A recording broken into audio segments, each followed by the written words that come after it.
আজই ডাউনলোড করুন আর এনজয় করুন আপনার পছন্দের শো।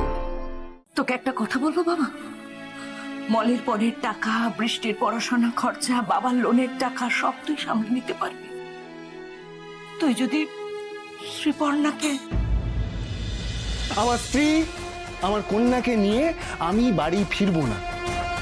কোন মুখে সমস্ত কথা বলো তোমরা? লজ্জা করে না? ছি! খবরদার জামাইবাবু, আর একটাও বাজে কথা না। আপনি যদি এই বাড়ির মানুষদের অসম্মান করেন তাহলে আপনিও এখান থেকে সম্মানের সাথে ফিরতে পারবেন না। কিস্তিতে কিস্তিতে টাকা দিচ্ছ বলে ভেবে নিও না তুমি আমার মাথা কিনে নিয়েছো। কি দিনকাল পড়লো, আমার হকের টাকা আমায় দিচ্ছ, দান করছো না, ঠিক আছে? আমার আঙুল তুলে কথা বলছো। শুভ, তুই এক্ষুনি জামাই বাবুর কাছে গিয়ে ক্ষমা চাইবি। যা, তুই কি চাস আমাদের ছাড়াছাড়ি হোক?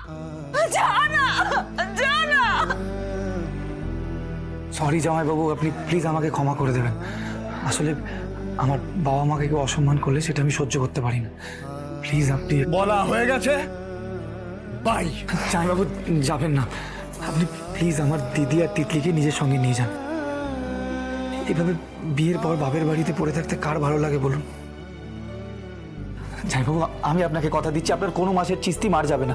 প্রত্যেক মাসের সময় মতন আমি আপনাকে টাকা দিয়ে দেবো। আপনি প্লিজ প্লিজ আমাকে বিশ্বাস করুন জামাইবাবু। এই শালাবাবু কেঁদে কেটে তো আচ্ছা নাটক শুরু করেছে। এখন বউ বাচ্চার ঝামেলা ঘাড়ে নিয়ে মরবো নাকি?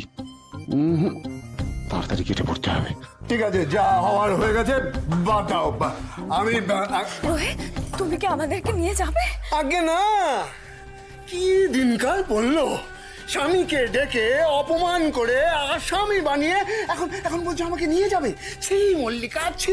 তোমার তোমার লজ্জা করে না? শোনো, সামনের মাস না পড়া পর্যন্ত তুমি কিন্তু আমায় একটাও ফোন করবে না। চলে। রোহিত, যাও না রোহিত। জামাইবাবু, এই মেয়েটার জন্য হয়েছে আমার যত মরণ। শুধু ওর মুখ চেয়ে আমাকে সবকিছু সহ্য করতে হবে, সবকিছু সহ্য দিদি করতে হবে। দিদি আমার কথাটা একবার শোন। আমি মা হয়েছে এটা মেনে নিতে পারছি না। তুই না যতটা এ বাড়িতে অসহায়, আমিও ঠিক ততটাই অসহায় রে বাবা। দেখেছিস তোর মা না জেনে না বুঝে কিরকম কান্নাকাটি শুরু করে দিয়েছে। আরে বাবা, ও আমার ছেলে অসহায় হতে যাবে কেন? হ্যাঁ, ওর ভাগ্য নিয়ে তোমাদের কিছু চিন্তা ভাবনা করতে হবে না। আমার ছেলে রাজা হবে, রাজা। তুই কি রে, হ্যাঁ? এই সামান্য টাকার জন্য এতগুলো কথা শুনলি? টাকাটা জোগাড় করে মুখের উপরে ছুঁয়ে মারতে পারলি না? কেন গো? তুমিও তো বাপ, তোমার পকেট থেকে 1000টা টাকা বেরোলো না? মা চুপ করো না, আর ভালো লাগছে না, এবার চুপ করো। তোকে একটা কথা বলবো বাবা, মলের পরের টাকা, বৃষ্টির পড়াশোনা খরচা, বাবার লোনের টাকা সব তুই সামলে নিতে পারবি।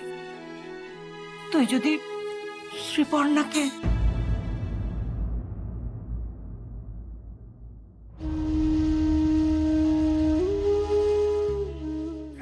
আমি জোর করছি না বাবা,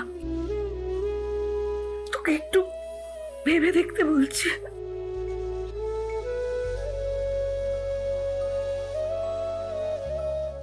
দাদা ভাই, এত ভাবিস না, সব ঠিক হয়ে যাবে।